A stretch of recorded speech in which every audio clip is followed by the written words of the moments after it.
Buenas tardes.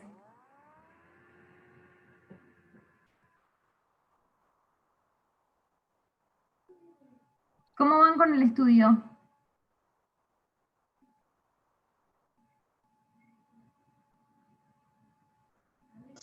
Hola, estoy yo sola en la clase. Y ahí ando, más o menos. Más o menos porque tenemos un examen pasado mañana, como un examen prueba de obligaciones también. Estamos medio complicados. Ah, están claros. ¿Y toman multiple choice también obligaciones o es oral? No, múltiple choice, pero ahora es un trabajo práctico que lo agregaron, pero con nota, que se suma a parece, a los parciales. Claro. Así que todavía estamos, fue muy de golpe. Hasta la bolilla que vimos ayer, hasta hoy, 8. Se nos hizo corto, les queda una semana para, sí, más o menos, una semana y un poquito más. El miércoles pasado mañana tenemos con ellos. Acá nosotros tenemos el día 7. Sí, eso sí sabemos, sí, pero ¿Sí? más o menos. ¿No? Es un montón pero me gusta, la materia esta es más linda, más de la vida real, más cotidiana. Esta materia es mejor para mí, no sé. Está bien. Me gusta, a mí me gusta. Esta me gusta más, pero bueno, debe haber, la otra es más codificada, más fría, pero esta con todos los temas que están pasando ahora con la democracia y los temas diarios, tenemos para rato. Sí, es verdad eso. Sí. Bueno, vamos a arrancar. Yo la verdad es que no tenía previsto la semana pasada, la semana pasada no, la anterior, cuando organizamos el tema de las clases, que el 21 no había clases y nos tocó el lunes. Entonces ahí perdimos una clase, por eso hoy vamos a tratar de avanzar. Obvio que yo les había dicho que si estábamos medio justitos con los tiempos, la clase de las reformas constitucionales, que las tienen en el libro, que la tienen cargada en el aula virtual, que tienen incluso videos, la íbamos a dejar para que cada uno la estudie. ¿Sí? ¿Estamos de acuerdo con eso? Vamos a explicar el último punto, que es el de las mutaciones, que es lo último que nos queda de la bolilla número 4. Entiendo de que todo lo que es procedimiento lo entendieron. Si hay algún punto de lo que es el procedimiento de reforma en el artículo 30 de nuestra Constitución Nacional que no les haya quedado claro, este es el momento de decirlo. ¿Sí? Retomando con el repaso general de la bolilla número 4, que es la que me tocó a mí, recuerden que ustedes tienen que saber bien lo que es el concepto de poder constituyente para la cátedra, cuál es el que sigue el doctor Jiménez. Tienen que saber bien cuáles son los 3 tipos distintos de poder constituyente que estudiamos, el fundacional, el de reforma y el poder constituyente revolucionario, y cuáles son las limitaciones, tanto heterónomas, las limitaciones tanto, me sale la palabra, normativas, ¿sí? Como las que no lo son, que tiene el poder constituyente en sus 3 variantes. ¿Sí? ¿Estamos todos de acuerdo con eso?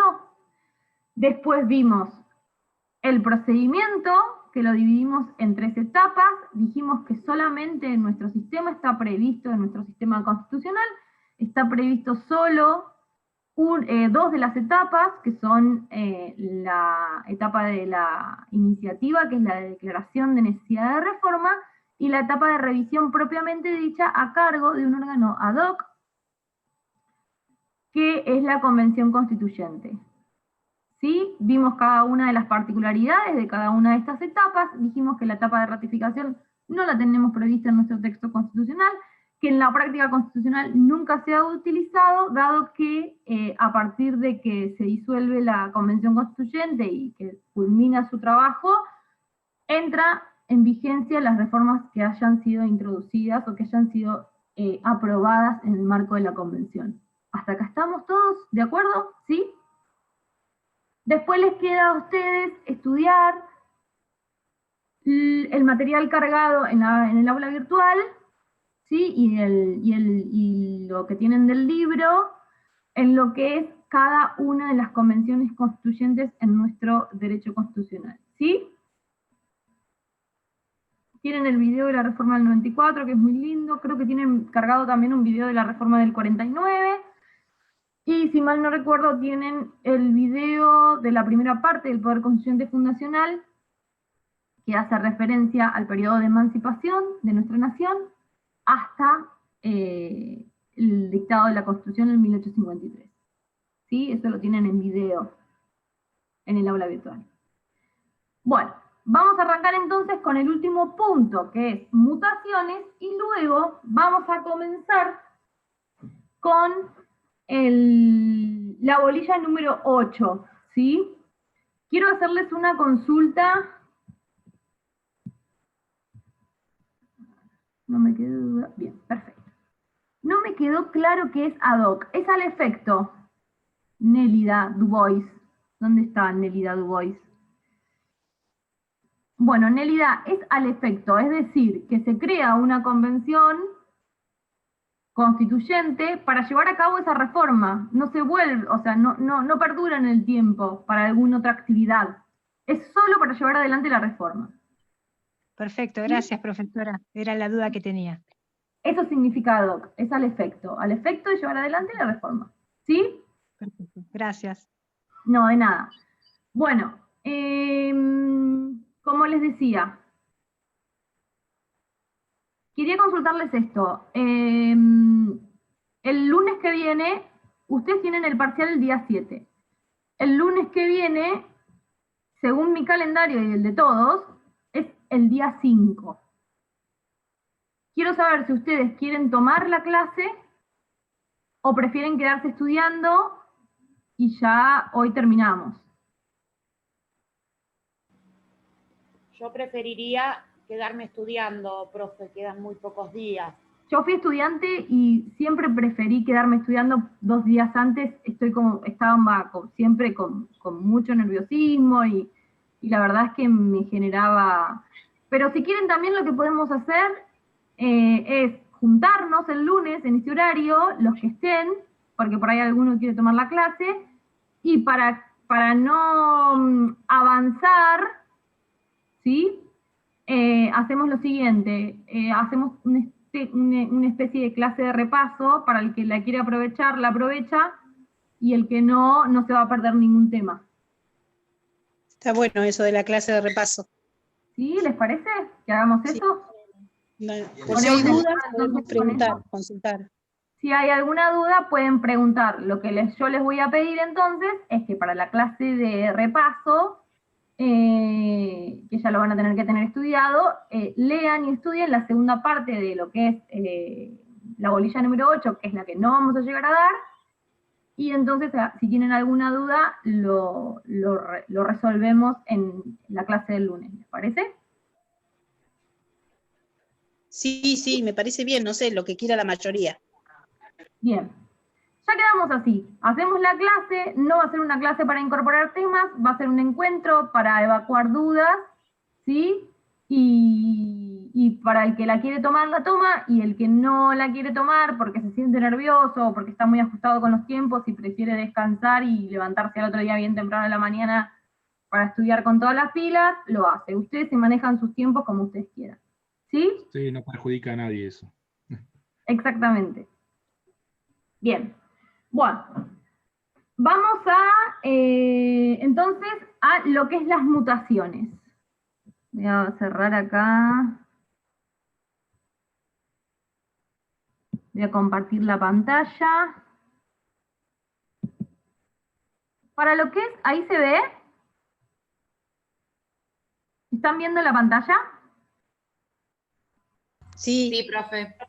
Perfecto.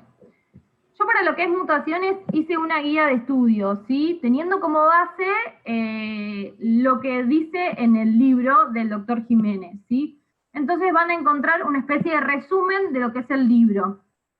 Tal vez lo que les conviene hacer es primero leer el libro y luego la guía, donde van a encontrar el resumen del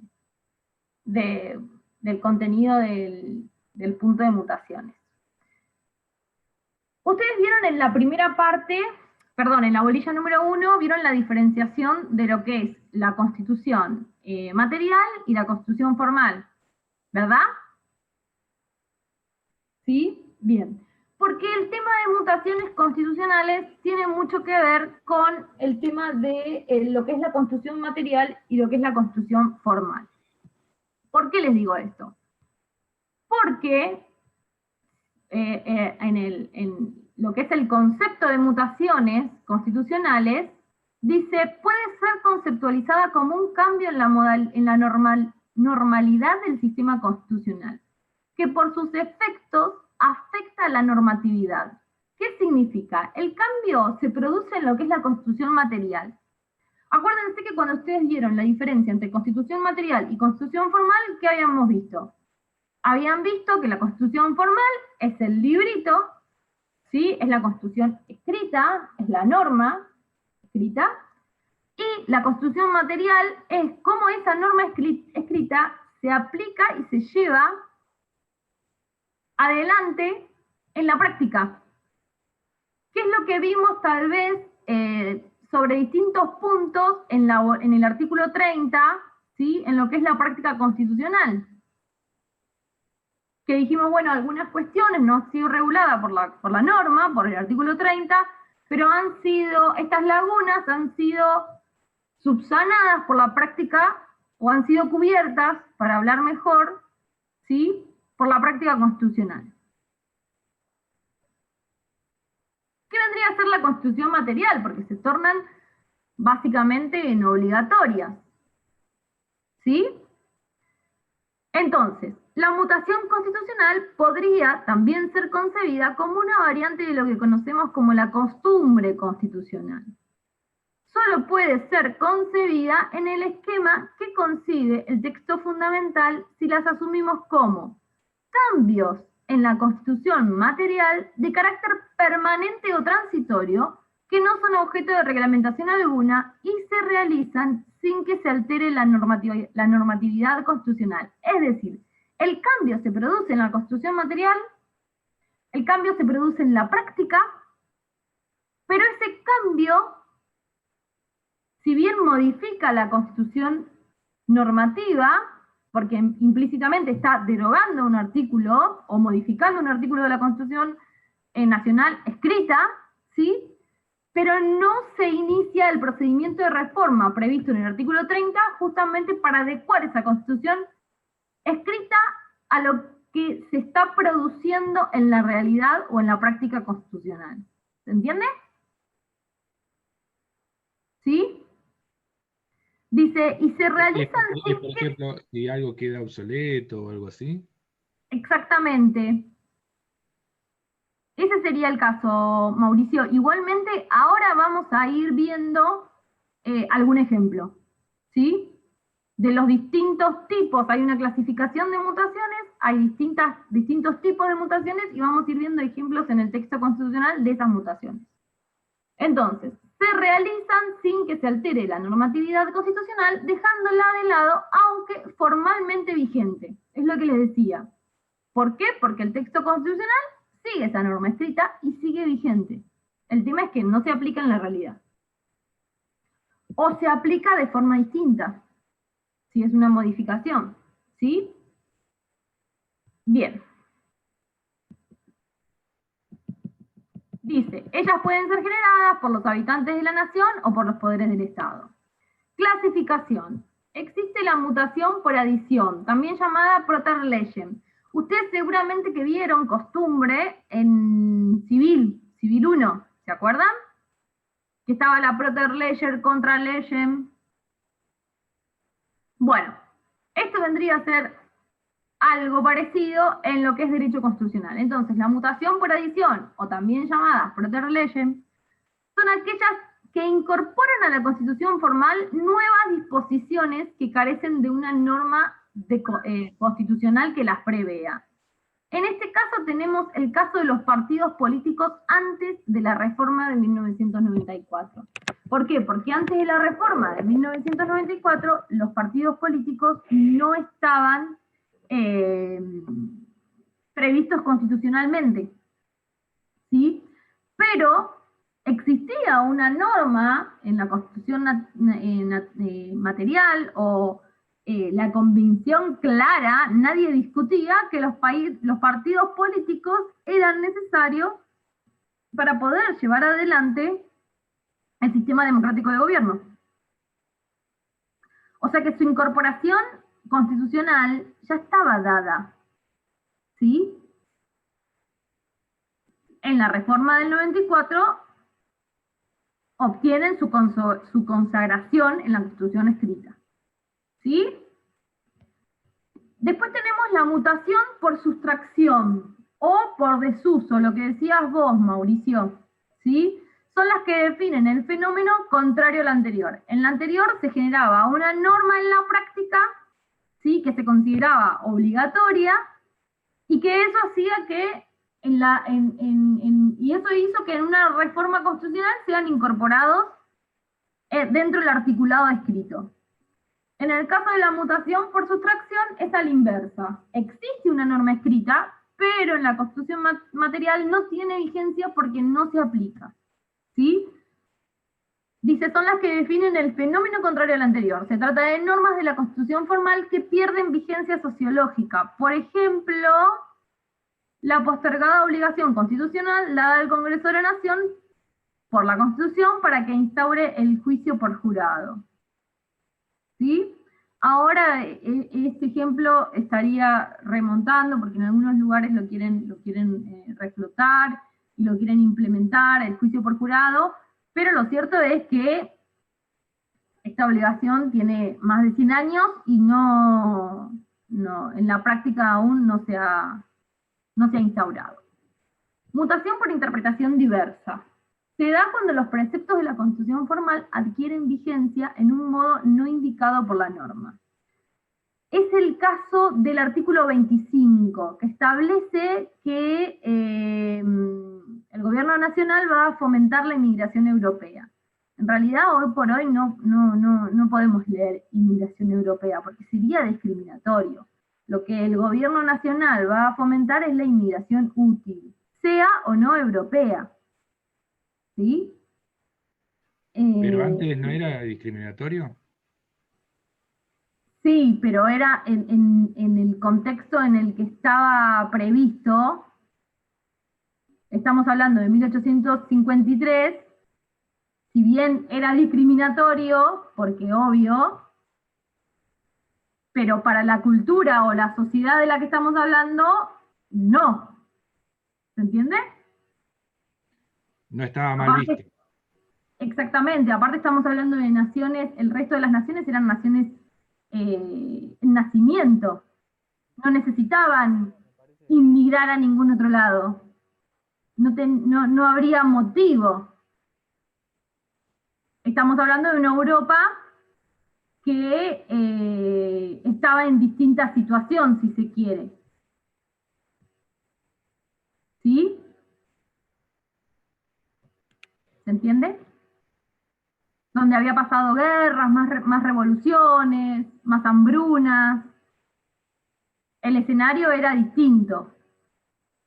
Cultural, histórico, social, ¿sí?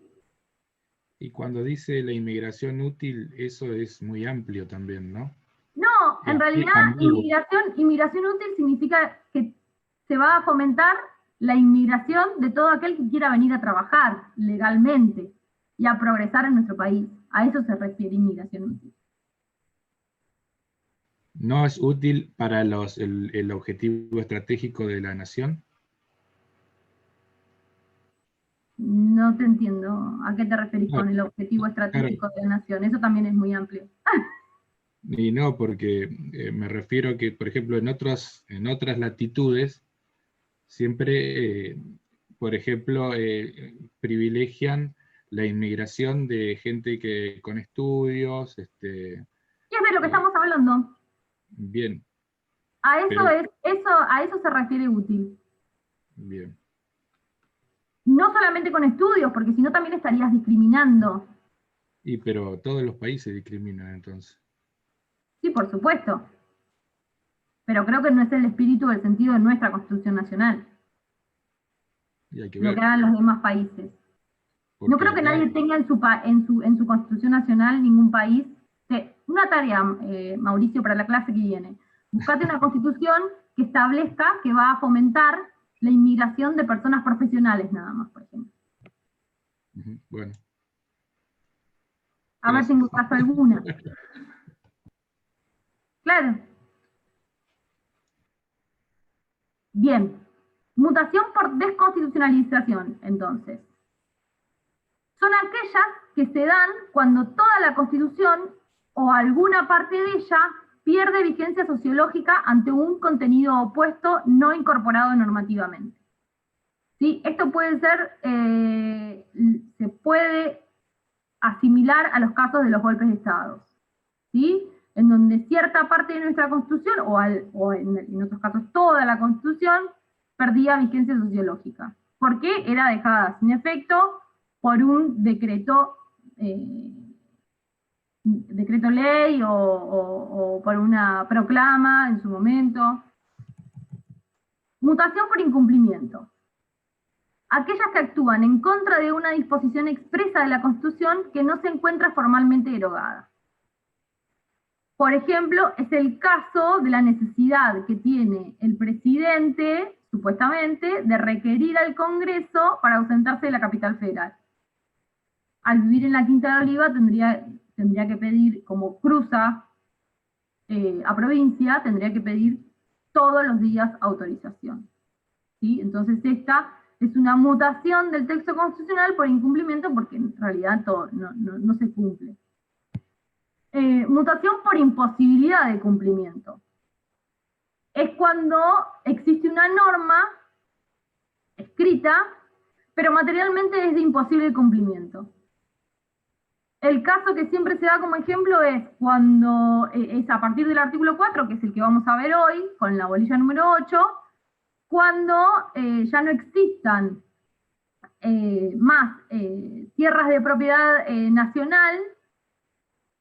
Entonces, en ese caso, el punto del artículo 4 que establece que el Tesoro Nacional se va a formar por el producto de la venta de las tierras de propiedad nacional, ya no va a tener sentido, ¿sí? Es de imposible cumplimiento.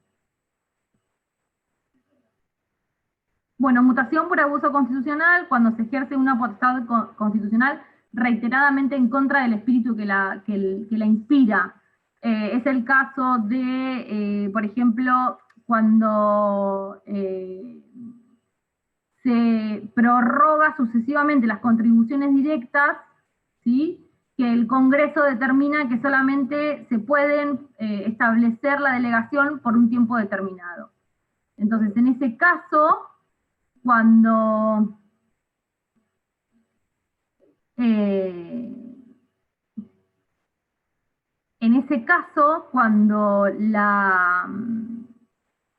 las contribuciones, cuando las potestades estas de legislativas son prorrogadas en cabeza del Ejecutivo de manera continuada a lo largo de muchísimo tiempo y no se acota a un tiempo determinado, como establece el artículo 75, inciso segundo, se produce una mutación por abuso constitucional.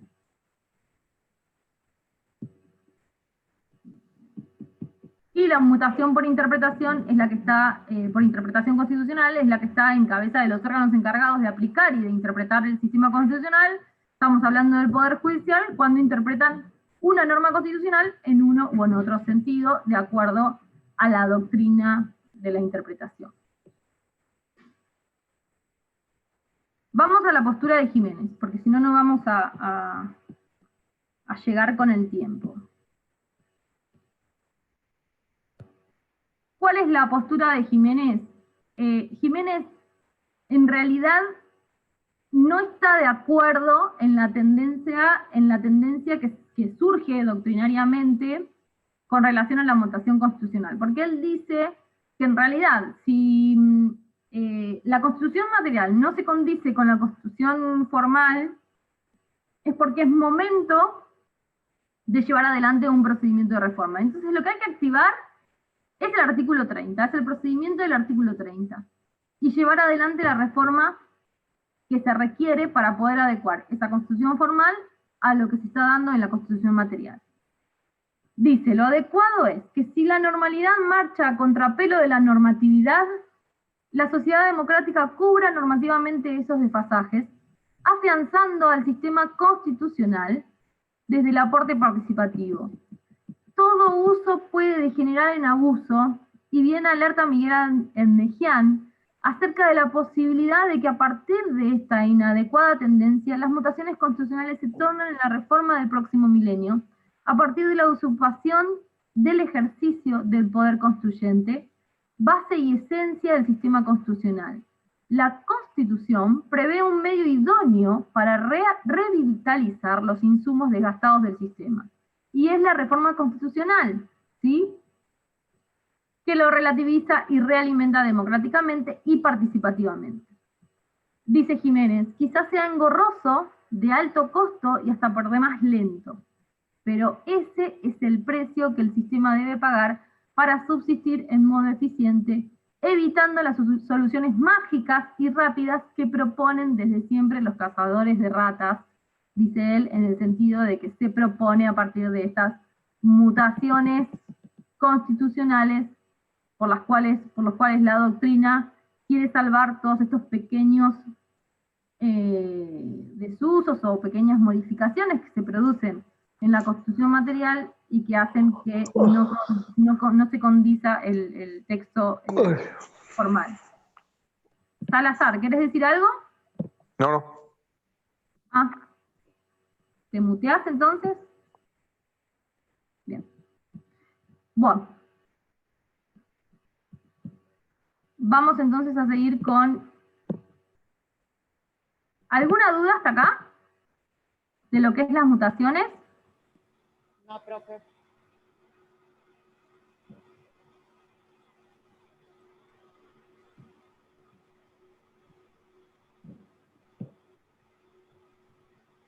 Bien.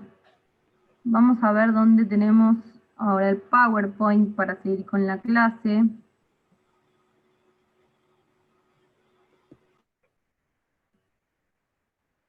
Stop, acá.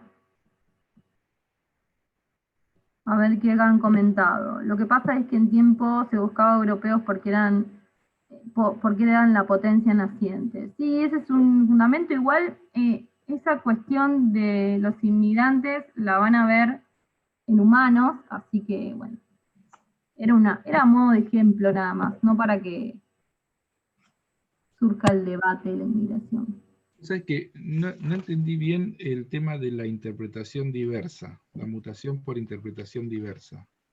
Es cuando la Corte o los jueces, al momento de interpretar la Constitución, eligen por una u otra interpretación. Vos tenés distintos tipos de interpretaciones. La interpretación histórica, la interpretación literal. Bueno, de acuerdo a cada una de esas que vos adoptes, se le vas a dar un sentido u otro. ¿Sí? Los ejemplos que están dados en la guía son, por ejemplo, con relación a los nombres del Estado argentino. La Constitución te da distintas posibilidades. Se elige una, ¿sí? Y la elección que haga la Corte va a depender de la doctrina o de la doctrina que elija de acuerdo a la interpretación que ella haga, ¿sí? Que puede ser historicista, que puede ser literaria, ¿se entiende?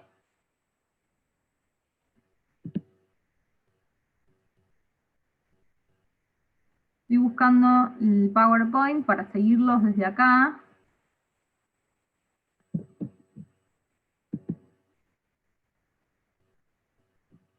Acá estamos, a ver si me deja compartir la pantalla.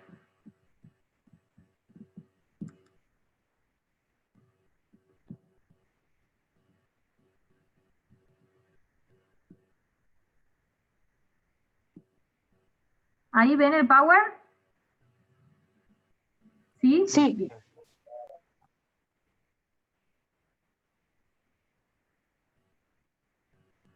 No sé qué hora, no me parece la hora, a ver, aguarden.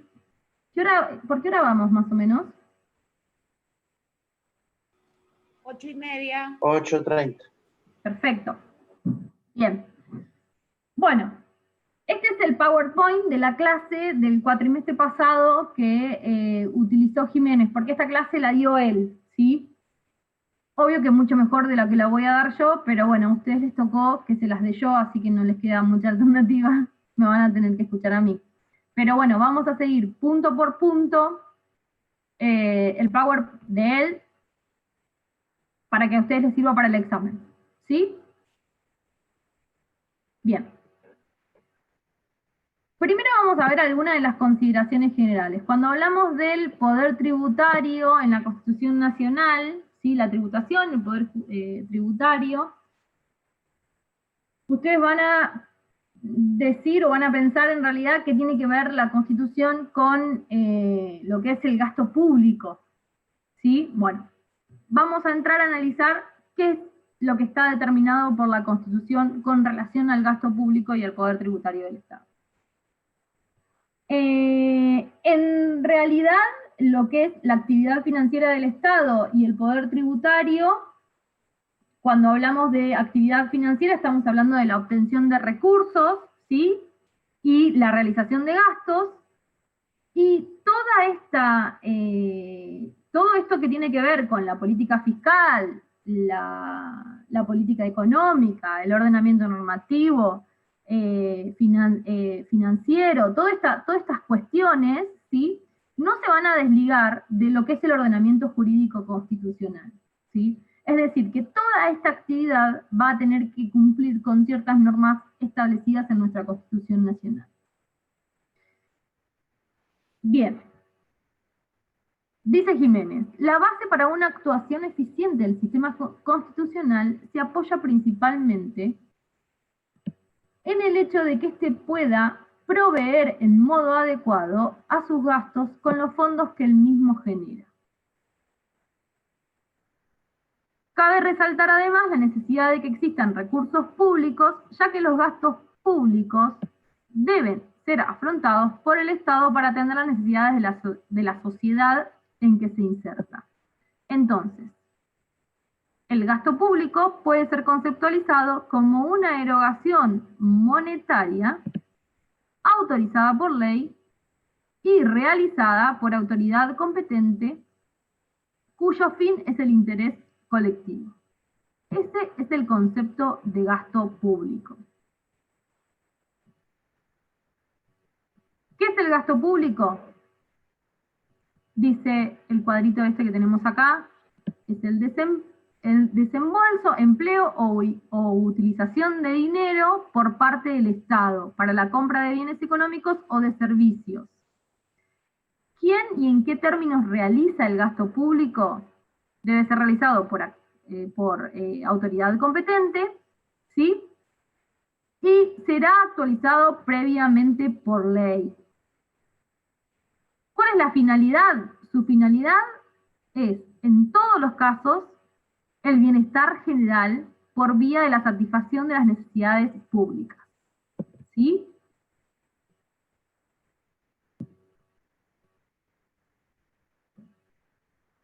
Esto es lo que yo les decía.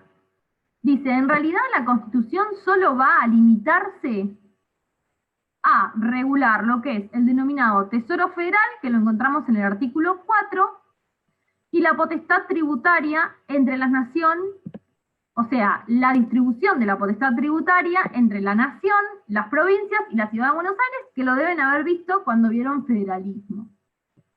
Eso es lo que regula la Constitución. Y además también vamos a ver que establece las bases constitucionales, que también son los denominados principios constitucionales en lo que es la tributación y el poder tributario. Clases de recursos que integra el Tesoro Nacional. Vamos a ver que el Tesoro Nacional está integrado por impuestos, tasas y contribuciones. Tienen que saber la diferenciación entre cada uno de estos, ¿sí? Los impuestos impuestos son tributos en los que el hecho imponible no se vincula con ninguna actividad estatal relativa al contribuyente, ¿sí? Es decir, que su finalidad es el bienestar común, ¿sí? Ese es el hecho imponible.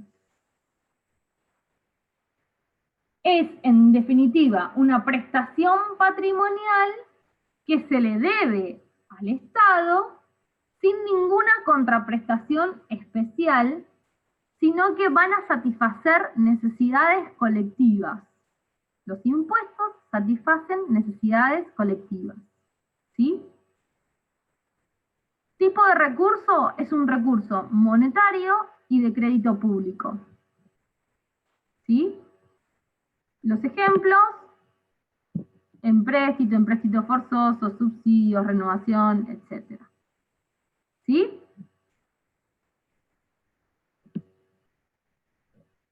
Cuando hablamos de recursos no tributarios. Tenemos recursos tributarios, recursos no tributarios. Los monetarios y de crédito, empréstito forzoso, subsidio, renovación. Vamos al segundo de los recursos tributarios. ¿Sí?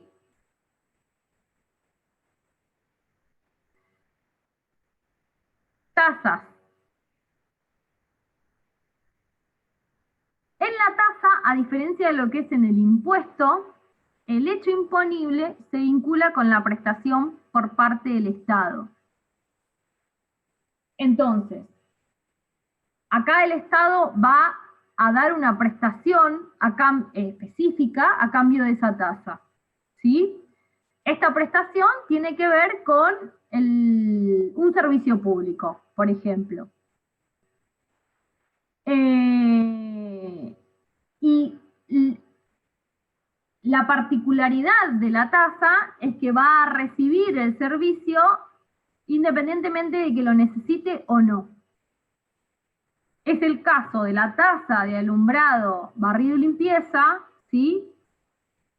Que una persona que tiene un terreno baldío, que tal vez no hace uso inmediato de esa tasa porque no tiene ningún tipo de construcción en ese terreno, la debe pagar. ¿Se entiende?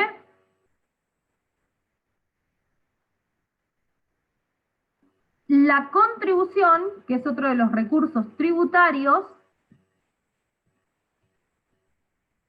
es un tributo cuyo hecho imponible se relaciona con beneficios que los individuos o grupos sociales de los que el contribuyente forma parte reciben por la realización de las obras estatales.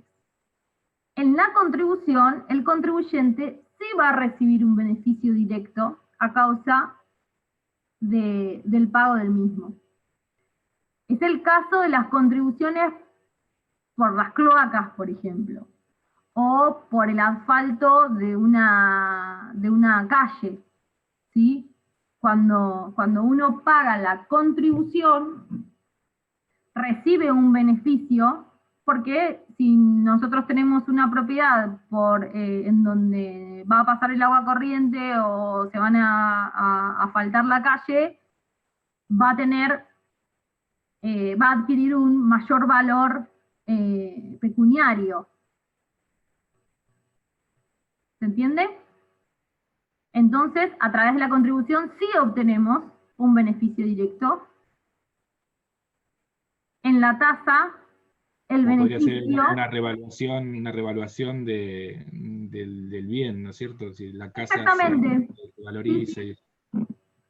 Claro. En el caso de la tasa, se paga por un servicio, no por una obra. Y el pago es obligatorio independientemente de que uno haga uso de ese servicio o no. ¿Sí? Todos son obligatorios. Sí, por supuesto. No. Pero, bueno, en el caso del tributo hay casos en donde, en el caso de las contribuciones hay casos en donde se puede postergar el pago. Por ejemplo, en una obra cloacal. ¿Sí?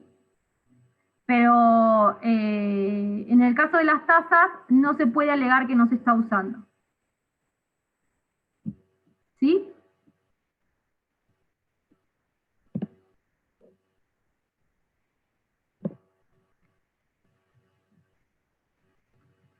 Recursos no tributarios, habíamos visto el primero, que era el tipo monetario y de crédito público. No vimos ejemplos de los de impuesto.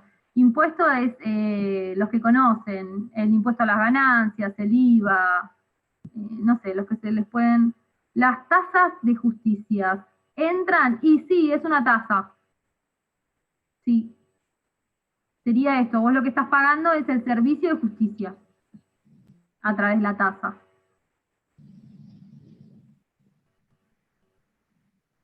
¿Sí? No entiendo la diferenciación entre tributario y no tributario, porque los demás no son... Porque el tributario lo cobras a través de los impuestos, o sea, es un impuesto, una tasa o una contribución. Fíjate que los no tributarios no recaen sobre el pueblo, sino que son monetarios y de crédito público. ¿Sí? Patrimoniales se refiere a las tierras de dominio público, privado, del Estado.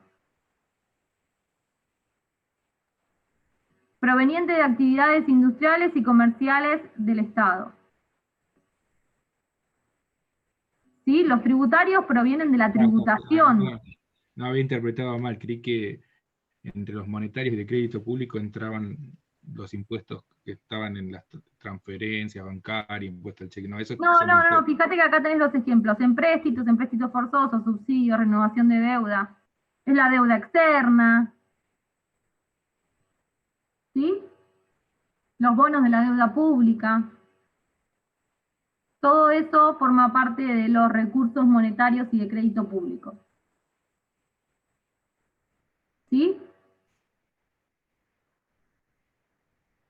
Y acá tienen los ejemplos. En los patrimoniales, venta, permiso de uso, locación, ¿sí? Son los canon que se pagan para el uso de determinado espacio público, por ejemplo. Los provenientes de actividades industriales, bueno, correos, telégrafos, siempre que sean públicos, ¿no? Teléfonos, transporte de personas. ¿Sí? Hasta acá estamos, entonces. Esto igual lo encuentran todo en el artículo número 4. ¿Sí? Sí, perfecto. Bien. Dice, poder tributario del Estado implica su competencia o posibilidad jurídica de crear o exigir tributos con relación a personas o bienes que se encuentran en su respectiva jurisdicción. El tributo es la detracción que como derivación del poder tributario se efectúa respecto de determinada porción de riqueza de los contribuyentes, del pueblo, ¿sí? A favor del Estado. A ver. Los convencionales argentinos resolvieron la formación del tesoro atendiendo a las siguientes cuestiones principales. La urgencia de consolidar a la nación en el marco del sistema constitucional creado, respetando la existencia autónoma de las provincias, que a esa fecha ya se encontraban fuertemente endeudadas y empobrecidas, y teniendo en consideración que el engranaje esencial de la estructura Buenos Aires y su puerto aún no se incorporaba al concierto del nuevo Estado federal. A ver. Ya voy a las preguntas. Los PowerPoint están todos subidos ya, Están todo el contenido subido en el aula. Bien. Bueno, acá tenemos cómo está formado el Tesoro Nacional a partir del artículo 4. Lo pueden ver de este cuadrito, que acá se explica perfectamente cuándo es tributario, cuándo no es tributario, de acuerdo a lo que vimos precedentemente, ¿sí? Lo pasamos, así vamos a las bases. Bien, bases constitucionales o principios constitucionales de la tributación. Dice, los gravámenes o tributos son los principales y más genuinos recursos con que cuenta el Estado. Es decir, nuestros impuestos, tasas y contribuciones es, digamos, los recursos más genuinos con los que cuenta el Estado Nacional para el gasto público. La potestad fiscal del sistema constitucional argentino está limitada por ciertas reglas, todas ellas en beneficio del ciudadano. Entonces, tenemos el principio de legalidad, el de igualdad fiscal, el de no confiscatoriedad, el de finalidad y el de razonabilidad. Vamos a ver cada uno de ellos. Cuando hablamos del principio de legalidad, significa que nadie está obligado a hacer lo que la ley no manda, ¿sí?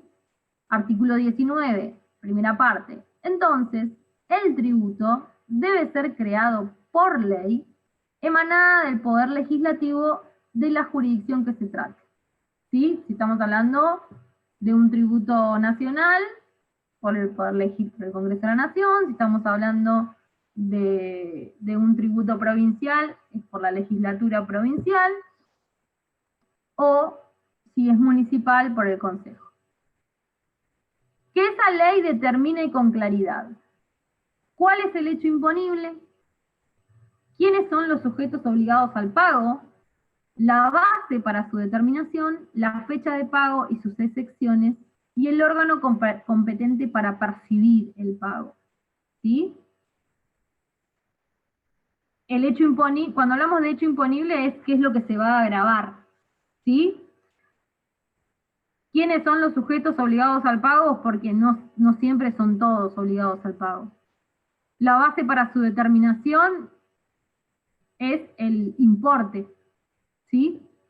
La fecha de pago y sus excepciones significa cuándo vence y quiénes están exentos de pagar ese impuesto. ¿Con qué condiciones? Y el órgano competente para percibir el pago no siempre es el mismo. De acuerdo al impuesto o tributo del que se trate, va a variar quién es el encargado de ejecutar el pago del tributo. Igualdad fiscal. A ver, pregunta. Ya voy, ¿eh?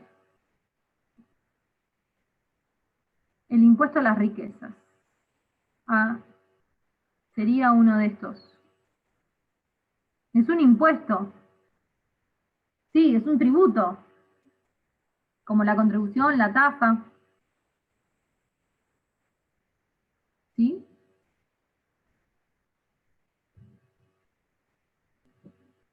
Todos van por ley.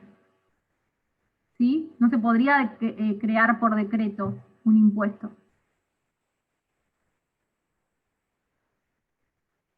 ¿Sí? Bien. La igualdad, la equidad y la proporcionalidad son la base del impuesto y la carga pública. Artículo 4 y artículo 16. ¿Por qué los dos? Porque el artículo 16 es el que habla de la igualdad en términos generales, ¿sí? Si vamos al 16,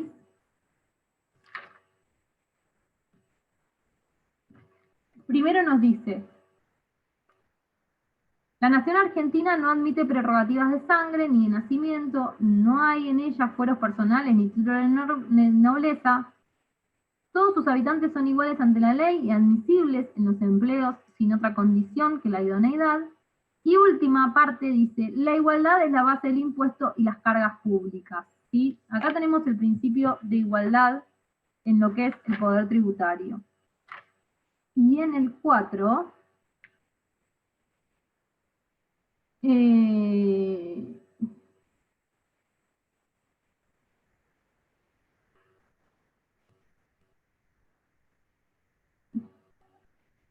dice: el gobierno federal provee los gastos de la nación con fondos del Tesoro Nacional, formado el producto de derechos de importación y exportación, del de venta, bla, bla, bla, de la renta de correos, de las demás contribuciones que equitativa y proporcionalmente a la población imponga el Congreso de la Nación. ¿Sí? Ahí tenemos estas dos cuestiones, la igualdad y la equidad y la proporcionalidad en el 4. La igualdad en el 16 y la equidad y la proporcionalidad en el 4. ¿Sí? Son la base del impuesto y la carga pública. A partir de este principio, no puede haber discriminación arbitraria o irracional en el establecimiento de categorías de contribuyentes ni en el monto que sufragan. ¿Qué significa? Dice, no puede haber discriminación arbitraria, porque sí puede haber discriminación. En cuanto sí se pueden establecer distintas categorías de contribuyentes, y sí se puede determinar, ¿sí?, que un contribuyente pague más impuestos que otro, pero esa determinación o esa categoría tiene que estar establecida de forma racional, razonable, y no puede ser arbitraria. ¿Qué queremos decir? Por ejemplo, una forma razonable de establecer una categoría de quién paga más impuestos que otros puede ser la riqueza. ¿Sí? Ese es el más claro ejemplo. Es decir, que quien posee mayores bienes paga en proporción a la cantidad de bienes que tiene. ¿Sí? Y por ende va a pagar más impuestos. Este principio dice no se refiere a la proporcionalidad de habitantes, sino a la riqueza gravada con lo que dado en el caso de igual capacidad tributaria con respecto a la misma riqueza. El gravamen debe ser en las mismas circunstancias igual para todos los contribuyentes. ¿Sí? El Congreso puede determinar categorías siempre que su determinación sea razonable. Es decir, no puede, por ejemplo, establecer que las mujeres paguen más impuestos por el hecho de ser mujeres, o no puede establecer que las personas con discapacidad paguen más impuestos, o que los extranjeros que viven en el país paguen más impuestos que los que somos nacionales, por ejemplo. ¿Se entiende? Ese sería un establecimiento por categorías de forma arbitraria. Sí, perfecto. Seguimos. Perdón, entonces. una pregunta. ¿Sí? Usted habló, por ejemplo, Cecilia, buenas noches. Buenas noches. Entendí lo que me dijo. Ahora, lo que nos dijo, por ejemplo, una persona con discapacidad no tiene por qué pagar más, pero... Sería un establecimiento de una categoría de forma arbitraria, no tiene ningún sentido. Y bueno, las mujeres pagan más. No, eso también lo entendí. Pero, lo digo en esos ejemplos porque es una discriminación por sexo, religión, género. Sería arbitraria para el pago de impuestos. Claro. No, yo me iba a referir, por ejemplo, no es, perdón, lo pregunto porque no lo sé, usted me va a saber decir si es así. Sería, por ejemplo, la persona que tiene una discapacidad, por ejemplo, tiene grabados los impuestos para ciertas cosas con una disminución. Ahí está exento. Es una medida de discriminación, es una acción positiva, de discriminación positiva. Ok, entendí perfecto. Ya está. Gracias. Y eso lo encontrás en el artículo 75, inciso 23. ¿Sí? Las medidas de acción positiva. Ah, bien. No lo sabía. Incluso, muchas gracias. Como, por ejemplo, podés encontrar que los jubilados están exentos. Un montón de impuestos. Bueno, o que no tienen que pagar menos. Claro. Perfecto, gracias. No, de nada. Bien, seguimos entonces con el principio de no confiscatoriedad. Vamos a la próxima. El principio de no confiscatoriedad se infiere del artículo 4 cuando habla de que las demás contribuciones que equitativa y proporcionalmente imponga el Congreso de la Nación, pero este en realidad ha sido determinado por la jurisprudencia de la Corte Suprema de Justicia de la Nación, que estableció que el límite de los tributos, digamos, de los gravámenes, no pueden superar el 33% de la materia imponible. ¿Sí? Si superan el 33% de la materia imponible, se entiende que se encuentra lesionado el artículo 17 de la Constitución Nacional y por ende es considerado confiscatorio.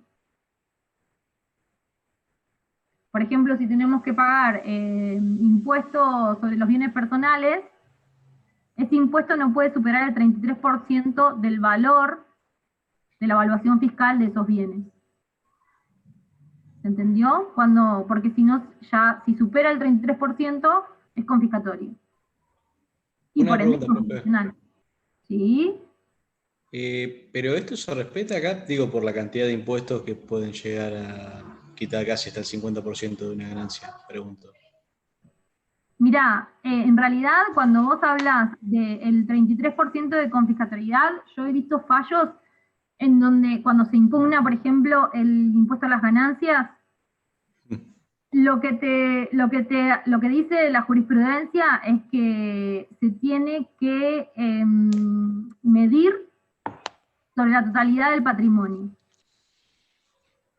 Concretamente en lo que es ganancias. Vos tenés que demostrar que ese impuesto está superando el 33% de la materia imponible. ¿Sí? O sea, solo sobre un impuesto. Exactamente. No el conjunto, sino uno solo, ahí está. Claro, el conjunto, se dice que la carga impositiva puede llegar hasta entre el 50 y el 70%. Claro, pero no se toma Por así. dobles imposiciones y todo A eso. ver, será cuestión de plantearlo en algún momento, también. Y que llegue a la corte. Con toda la prueba. Hasta ahora la Corte lo que ha dicho con relación al impuesto a las ganancias es declarar la inconstitucionalidad en las jubilaciones, en un caso determinado, por condiciones, porque la actora se encontraba en una avanzada edad y con graves condiciones de salud. Ahora en Paraná, creo que la semana pasada, un juzgado declaró la inconstitucionalidad ya del impuesto a las ganancias en jubilaciones, sin estas dos características, o sea, para un jubilado que no contaba con avanzada edad ni con problemas de salud. ¿Y eso no sienta jurisprudencia? Sienta jurisprudencia la de la Corte. Claro, pero para otros casos, por ejemplo, ¿sí? O sea, que ya están, sí, al tener claro, un fallo. No es obligatorio, la jurisprudencia de la Corte es obligatoria moralmente, pero el juez de primera instancia o de instancias inferiores puede apartarse de la jurisprudencia de la Corte siempre que tenga argumentos distintos o nuevos argumentos para apartarse. Ah, bien. Pero no es como en otros estados en donde la jurisprudencia de la Corte es obligatoria. El juez de primera instancia o de tribunal o un juez de cámara puede apartarse el presidente de la Corte.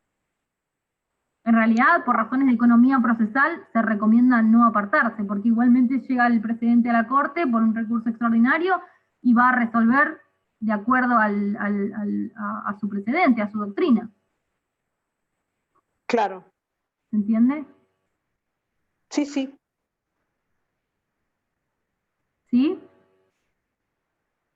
Sí, sí, perfecto.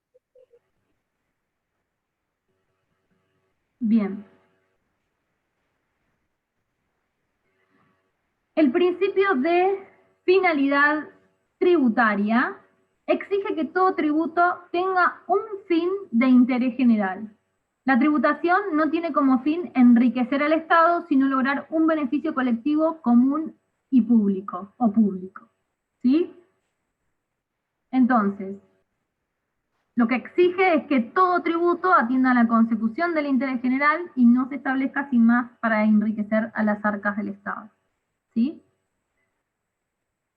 Entonces, cuando vimos la primera parte, los tipos de gravámenes, la finalidad en el impuesto es el bienestar general, lo habíamos dicho, o el interés público, dice, el fin del interés público, de responder a las cuestiones de interés público. La tasa es el provimiento de un servicio, ¿sí? y va a equivaler al costo del servicio prestado. Y la contribución es la retribución de la prestación de un servicio especial en el cual la propiedad obtiene un mayor valor, ¿sí? Una plusvalía, dice, a partir de la actividad estatal. Que habíamos dicho que puede ser que se asfalte la calle de nuestra propiedad, ¿sí? ¿Hasta acá estamos? Y el último que encontramos lo tenemos con base en el artículo 28. En realidad el artículo 28 es el principio de razonabilidad de la Constitución. ¿Sí? Nos dice que los principios, garantías y derechos reconocidos en los anteriores artículos no podrán ser alterados por las leyes que reglamenten su ejercicio. Este es el principio de razonabilidad, ¿sí? Entonces, en este caso, también la jurisprudencia de la Corte Suprema estableció la necesidad de que prime la razonabilidad al momento de la ponderación en materia tributaria. La ley tributaria debe ser, como toda norma legal, razonable. La discriminación para gravar sin lesionar la igualdad debe ser razonable, como veníamos diciendo, y el monto de las cargas también debe ser determinado en forma razonable para no violar la propiedad privada de los habitantes. ¿Sí? Y este es el último principio. Hasta acá.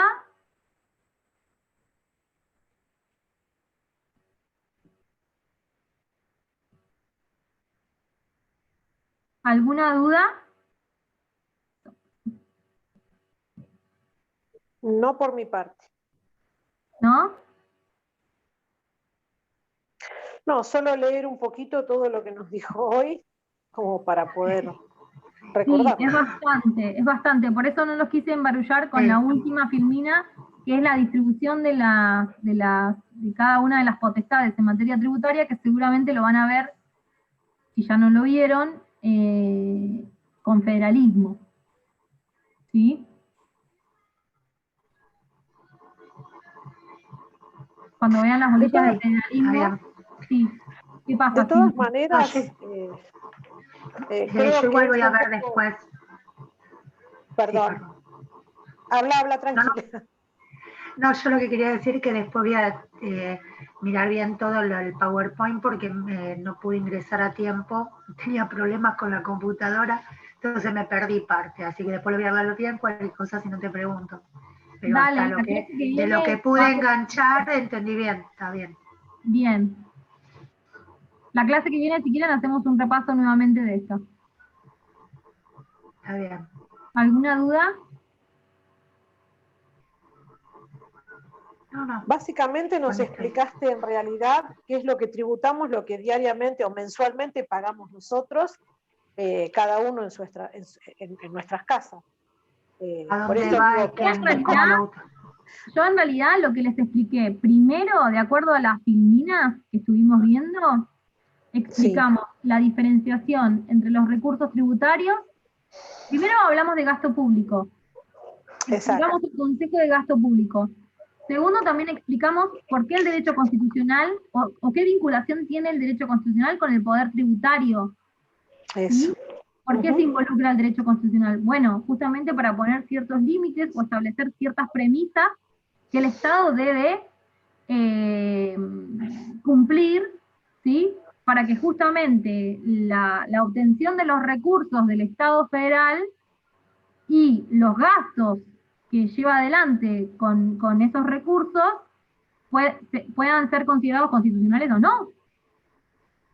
Que haya una vara para medirlos, ¿sí? ¿Hasta acá estamos? Sí. Después les expliqué los dos tipos de recursos que tiene el Estado, los recursos tributarios, que son impuestos, tasas y contribuciones, y los recursos no tributarios, ¿sí? Que dijimos que pueden ser patrimoniales, no me los acuerdo ahora de memoria, pero eran patrimoniales, ya les digo. Vamos al cuadrito. Correos, telégrafos, teléfonos. Y los empréstitos público. Eran monetarios y de crédito públicos, patrimoniales y provenientes de actividades industriales y comerciales del Estado. Y acá tenemos los ejemplos. Los monetarios y de crédito público son empréstitos forzosos, subsidios, etc. Los patrimoniales son venta, permiso de uso, locación de tierras, de propiedad nacional, ¿sí? Y los provenientes de actividades industriales o comerciales son correos, telégrafos, teléfono. Bueno, esto quedó medio en desuso, el teléfono ya ya fue privatizado con Menem y ya casi ni se usa el teléfono fijo, pero bueno, es a modo de ejemplo. ¿Y los derechos de importación y exportación ya pertenecen, o sea, son fondos que entran al Es un Tesoro Nacional, impuesto. ¿no? Los derechos de importación y exportación son impuestos. Son que no entiendo tributarios. ¿Sí? Ahí ustedes tienen la clasificación de los tributarios. Después vimos cómo se forma el artículo, de acuerdo al artículo 4, cómo es la integración, ¿sí?, del Tesoro Nacional. Y después vimos cuáles son las bases constitucionales o principios, también en otros libros lo van a ver como principios constitucionales, para la tributación, para establecer un tributo. Para establecer un tributo cualquiera sea su clase, puede ser una tasa, puede ser una contribución o puede ser un impuesto. ¿Sí? Pero, ¿cuáles son esas bases? Es la base de legalidad, tiene que ser por ley, por el poder legislativo de cualquiera de los niveles estatales que nosotros tenemos la posibilidad de tener un impuesto, de un tributo, perdón, como puede ser a nivel nacional, el Congreso de la Nación, a nivel provincial, las legislaturas provinciales, que no es más que otra cosa que el poder legislativo provincial, y a nivel municipal, el Consejo Deliberante. ¿Sí? Bien. En el caso, una pregunta, en el caso de las autopistas, que supuestamente es algo que es para el bien de todos, pero después la privatizan o la dan a concesión a una empresa, ¿qué pagan un impuesto esas empresas que después son los que administran por ejemplo, lo que te cobran en la autopista? Pagan un canon. Okay. Sería un recurso, exactamente, sería un recurso no tributario patrimonial. Creo que no entiendo. Para ver en qué entraba, por eso te preguntaba, ¿viste? Fíjense en el cuadrito cuando lo lean bien tranquilos y les va a servir un montón. Decime, Pero, por Mauricio. ejemplo, el subsidio, no lo entiendo como recurso, sino como un gasto. Como un gasto público, pero se debe referir a un subsidio al Estado Nacional, por parte de algún ente monetario internacional, entiendo. Cuando se subsidia una actividad, por ejemplo. Bien, bien. No por parte del Estado como gasto, sino como algo que cobra. ¿Sí? Profe, una consulta. Sí. Ahí cuando habló de finalidad tributaria, no me quedó claro cómo puede comprobarse algo como es el bienestar general. No, eso no se comprueba. Eso se para evitar abusos. Sí, sí, totalmente. El bienestar general se presume. No, se presume que los impuestos van al bienestar general. Y bueno, ¿y a través de qué? De obras. Rutas nacionales, más hospitales, más escuelas nacionales. ¿Sí? Pero en realidad, comprobar, no. La finalidad bien clara la tenés en la prestación del servicio, ¿sí? Y la tenés en lo que es la contribución. Cuando la ves en la obra concreta, en la cuadra de tu casa, o en la cloaca, o en donde, no se me ocurre otro ejemplo, por ahí usted sí. Sí. Pero básicamente ahí tenés la finalidad bien de forma palmaria, que uno la puede apreciar concretamente. En el caso de los impuestos, no. Pregunto porque puede ser un recurso abusable en ese caso. Pero, sí, totalmente, pero es cierto que todo esto es mucho más complejo de la liviandad con lo que nosotros lo tratamos en este punto de esta materia de derecho constitucional, que no somos economistas ni entendemos de economía macro, y entiendo que tiene que haber un cotejo de lo que es gasto público y lo que es, impuesto. A nosotros nunca nos sobra, ¿eh? Al contrario, nos falta, tenemos déficit. Siempre. Por eso. Y ahora más. ¿Sí? Por eso la pregunta. Gracias. No, por favor. ¿Alguna consulta más? Dentro de mis limitaciones, como les decía. ¿Sí? Bueno, nos vemos el lunes que Bárbaro. viene con clase de repaso. ¿Sí? Gracias, Bueno, muchas gracias. Buenas bárbaro. noches. Gracias. Chao, Buenas hasta noches. luego. Chao, hasta el lunes.